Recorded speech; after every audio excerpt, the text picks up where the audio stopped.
Today we're going to turn this into this.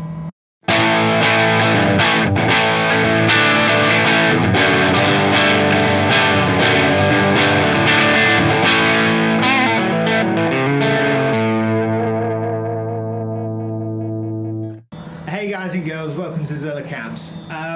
We're going to do a little information video today on something we get asked a lot for. It's can I turn my combo into a head and a cab? So we thought what we do is make a little video, show the process, all the things you need to do, all the things you need to think about, and we're going to get a few options together at the end and play through and show you what the results of doing this. This is a Rectoverb 50, it's a 112 combo. We don't know that much about it. We bought it a few months ago for this, and we're giving it a little play. It sounds good, but we think there's a lot that can be done. So yeah, this is how it goes.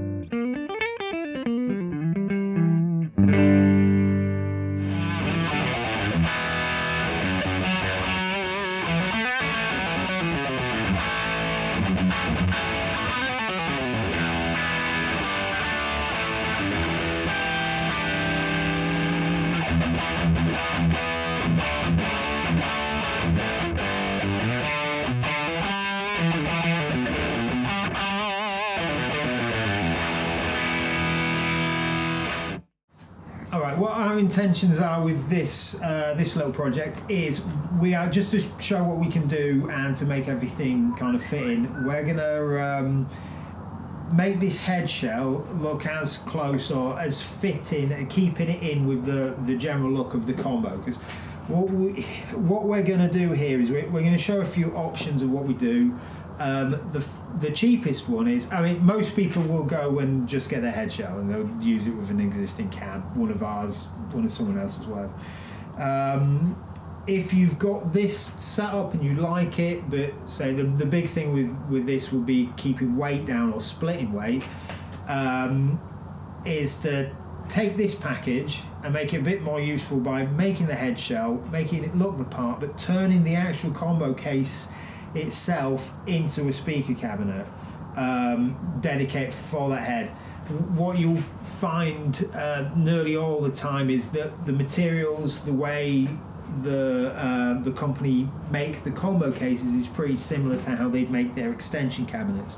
So when we turn this into a speaker cabinet, it is definitely going to have that Mesa Boogie kind of vibe. So if you having the head case made and you're thinking of getting a Mesa cab, I mean, this could be a really cheap way of getting around that. What we'll do here is we'll blank off this plate at the front. I don't know if we might make a Tolex plate for it, or we might just make a full grill. We haven't really decided yet.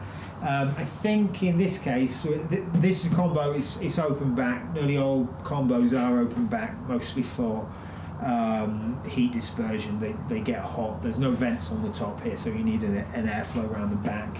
I think we're going to go and seal the back here, make it a closed back. It's going to keep the lows a bit tighter, and again I think it will be a little bit more fitting in with what you'd expect from an extension speaker to go with this. We'll leave the existing speaker in here, and one of the other options that we'll do is we'll get a couple of probably 112 and 212 that we'll make to go with this this amp. We'll design them around what we think is going to work well, and we'll probably use the existing speaker in one of those. I think in the 212, what a lot of people do is they'll use the existing speaker because it will fit in well with what you'd expect the amp to do, and we'd find either a replacement speaker for the second speaker, or try and find something that fits in nice. I think V30s is always a good one with Mesas. The classic lead 80 I think is very similar to the C90 that's in here. G12H's sound fantastic. A few of the creambacks will work well. I think the Neo creambacks are a good one for keeping weight down, so that could be a good one. So the next step is going to be we're going to dismantle the combo case. I'm going to talk you through all the process. I'm going to be quite thorough with it, but it should only take about 10 minutes or so. I'm going to show you what's involved, show you how to fill out the little form thing we've got with the dimensions and that, and then you just send it off to us and we make you a case. So the process normally goes like this. When we exchange a few emails, we get people email us and say, look, I've got quite often a Mesa Boogie, a combo, it's heavy and I want to split the weight down, or I want to turn the combo into a head, so I've got the flexibility of using different cabs, 4x12s for big gigs, 112s for practices, that kind of stuff. So what we do is we send out a little template you see here. It's just for filling in all the measurements. I'm going to take this apart now and show you everything that needs to be filled in, all the kind of things to watch out for. Okay, here goes. Right, the first thing we're going to do is I'm going to put it on its front, take the back off, disconnect all the speakers, reverb tanks, all that kind of stuff. Be nice and careful when you put it down on its front. Right, in this one we've got a reverb tank, and we've got a foot switch in the back as well. Okay, what I do is I loosen the screws by hand, and then I'll get the electric drill driver on it. Just sometimes screws can be a bit old.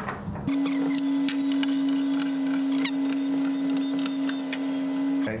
Something I've learned over the years is put your screws in a box, because you will lose them. Okay, the back's off. So what I'll do is disconnect the speaker.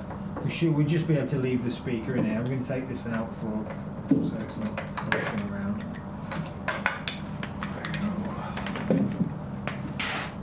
Okay, take the power out, and that's...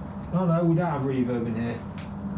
Oh, that's a bit easy. Normally if there's a reverb tank in, there's going to be just two little leads that you just pull them out. Before you do, take a photo, because you don't want to get it the wrong way around. Okay, now I'm going to take the chassis out. The best way to do that on this is going to be put it back and again start off by hand.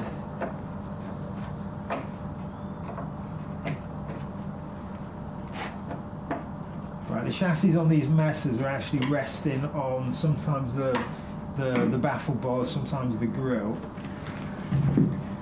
And there's little things on the back that will stop it falling out, but be careful.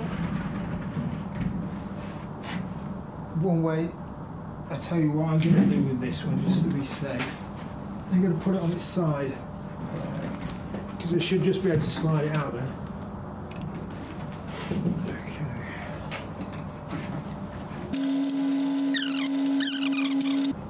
Make sure it's not going to drop when you take the final machine screw out, but on these are fairly easy.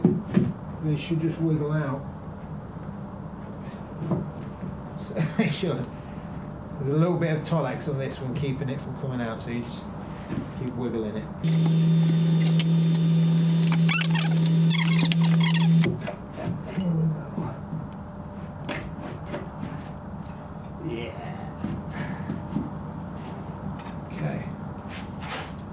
The inside.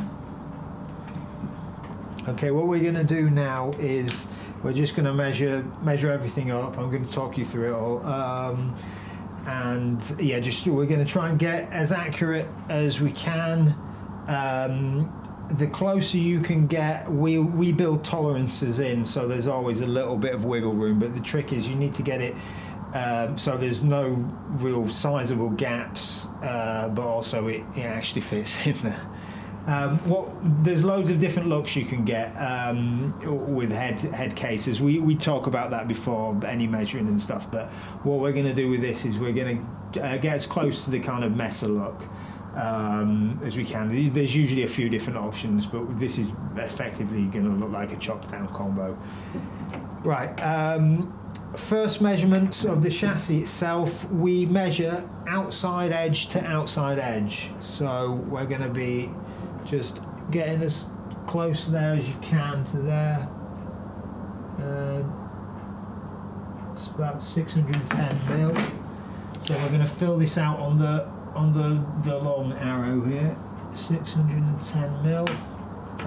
We're going to go front to back now. This is ignoring the knobs. This is just the metal, the chassis itself, the metal case. Alright, to me that looks to be 242. What you'll find is a lot of amps are maybe made in inches, so it will be hard to get, like, it may look, 241, 242. Right, now the height of the chassis.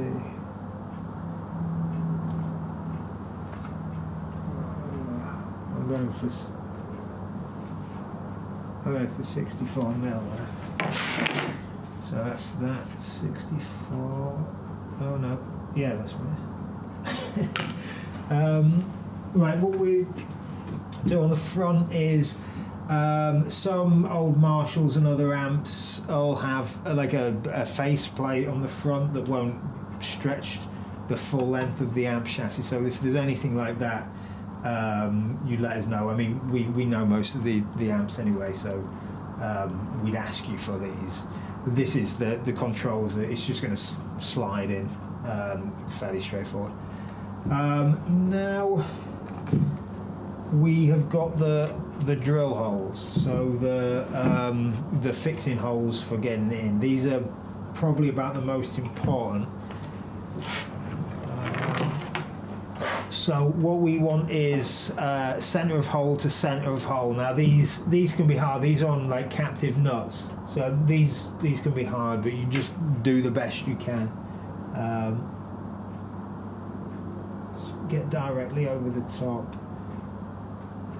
And I'm going to say that's 1/3.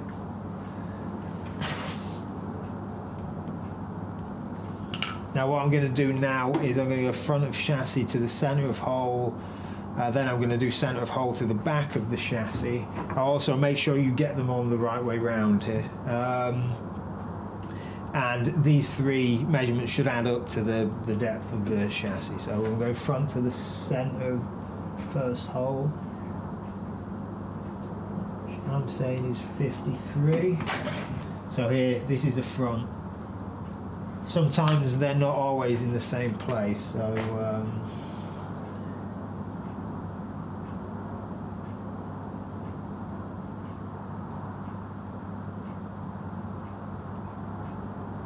getting about 52 there.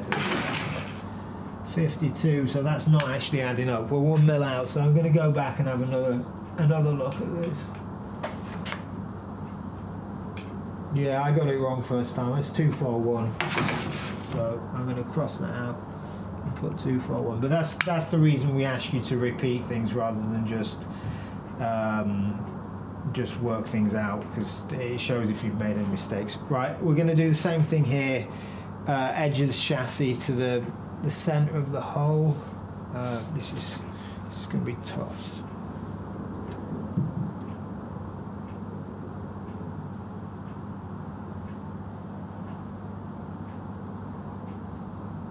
I'm making that 15.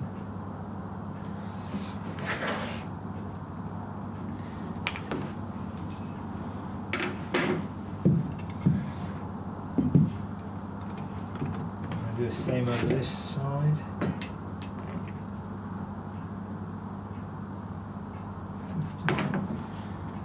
Now sometimes if it makes it easier, you can put a little block up the side and you can put the ruler up against that, and it should be able to make it a little bit easier.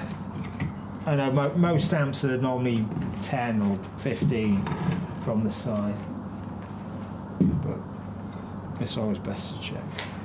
Right, we're going centre of the hole to centre of the hole now.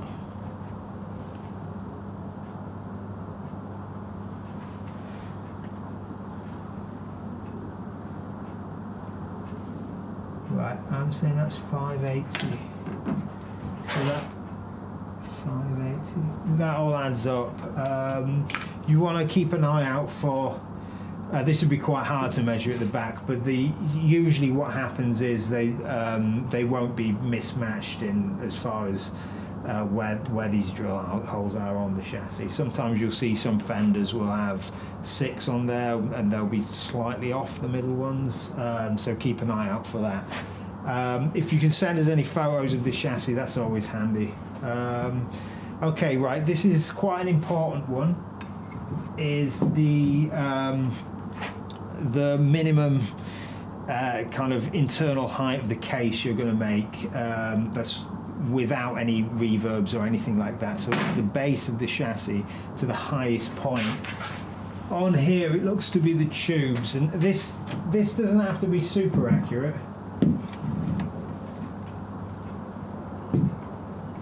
Just kind of thereabouts. I'm going to be set. This is about 155 mil, but I'm going to put 1600 down just to be safe. So that's this measurement here. Oh, sorry, 160, not 1600. Right, the front. I'm going to measure this again. I know I've already done that, but that's 610. I'll put this down here. 610. Side view. 64, and from the side, take this again, 241.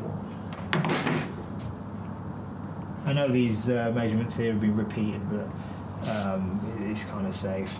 And then fill in all your details there. What we got? Rectoverb 50, 1 by 12. What you'd also want to do is, if you've got the reverb tank in here is actually inside the chassis. Often you'll see it will be screwed down to the bottom, so just make rough measurements of that.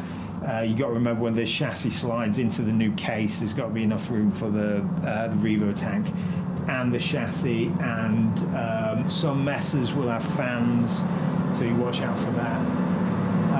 And they're also, what we do is we work out the gap you need between the reverb tank and the highest point of the tubes. You don't want those touching. You want a bit of a gap there, just airflow and any interference and stuff like that. So slide this back in there.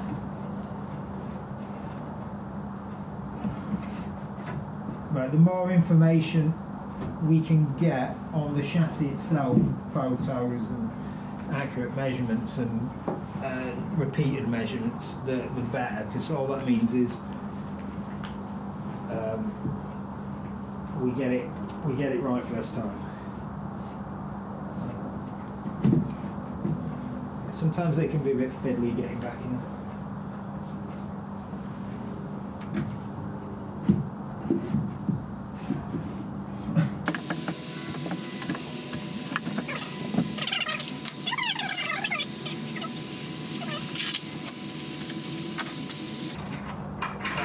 What we're going to do with this case is we're going to make it look like a chopped down combo, just to show how close we can kind of get it. We're going to go through a few different options. One would be, some people get a combo turned into a head and then get one of our cabs, or some people get the existing combo case converted into a speaker cab. I mean, it's got most of the parts there. It's a fairly cheap way of doing it, and some people go for like a bigger or a smaller cab, usually a bigger cab, and take the speaker out of the combo the speaker in the combo is usually a fairly decent choice speaker for that amp itself. So often it will work well in an unloaded cab. Okay, connect the speaker back up. Connect the reverb if you've got it.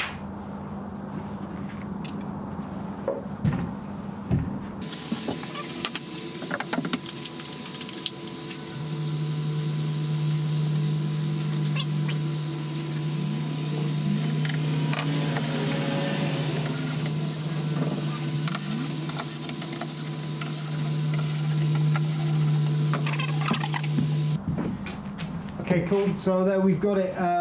It's back to normal, missing a part that broke, but we've got our little diagram now. You just scan this over to us, and we check it through. What we'll do then is we'll work out the external dimensions. Sometimes they may be slightly different just because of the wood choices and different stuff. That's why we ask for the chassis dimensions rather than the outside dimensions, because you imagine if you use a slightly thinner wood, or it's going to match a different cab, so it's thicker, or you might not get it in, or there might be big gaps. So that's why we work from chassis dimensions. Yeah, you'll see us soon, and we will have a few different options. The combo case will be a cab, and the chassis will be in a head.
Okay, so we've done everything now. We've made the shell and we've covered it.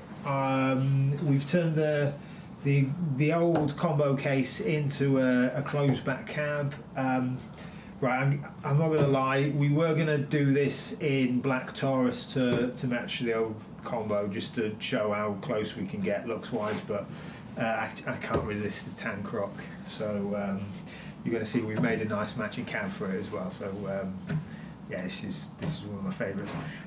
Right, now I'm going to just slide the chassis in, give it a bit of a wiggle, line all the machine screws up, and we should be good to go.